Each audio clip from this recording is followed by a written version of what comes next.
हमारी गवर्नमेंट काम नहीं कर रही, हमें एक सिस्टम नहीं मिल रहा।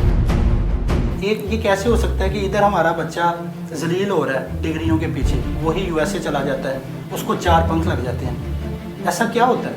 बच्चा तो वही है। एम्प्लॉयमेंट परमिट सिस्टम है कोरिया का, वो 17 कंट्रीज अपनी लेबर को मंगवाते हैं।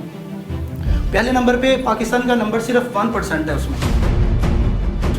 17 कंट्रीज़ में सबसे ज़्यादा मेहनती कौम हमारी है, वो तकरीबन 1% वहाँ जा रहे हैं, तो वो भी प्रॉपर एग्जीक्यूट नहीं कर पा रहे। जितना हमें कोटा मिलता है उस पर हम एग्जीक्यूशन ही नहीं कर पाते।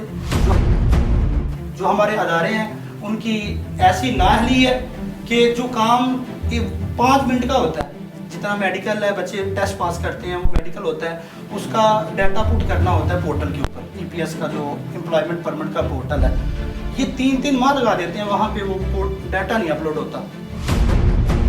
जब एक कंपनी के मालिक को बंदा चाहिए, वो पूरा 2-2 साल बंदा ही नहीं जाएगा, वो अदर कंट्री को प्रेफर कर देगा। अब सिस्टम में कौन रुकावट है आपके हिसाब में? सबसे बड़ा तो हमारा अदारा है ना, जिसने हमें आगे बढ़ाना है। ओवरसीज एम्प्लॉयमेंट कॉर्पोरेशन का ये काम होता है, सब वो अदारों का काम होता है। ठीक बात है। अगर पुलिस है, अगर क्राइम हो रहे हैं, तो हम क्या बोलेंगे कि लोग गलत हैं?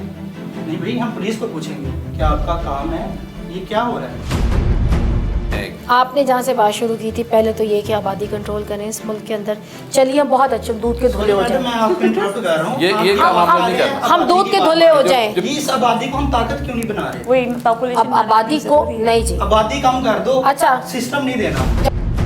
Population control is important but population management is also essential. जो है उसको भी तो मैं समझाना है, उसको भी तो हैंडल करना है ना। एक बंदा 4 साल अपनी ज़िंदगी के गालता है, उसको लगाता है बीबीए पे। 4 साल के बाद उसको पता चलता है कि भाई मेरी तो ये रोड ही नहीं है।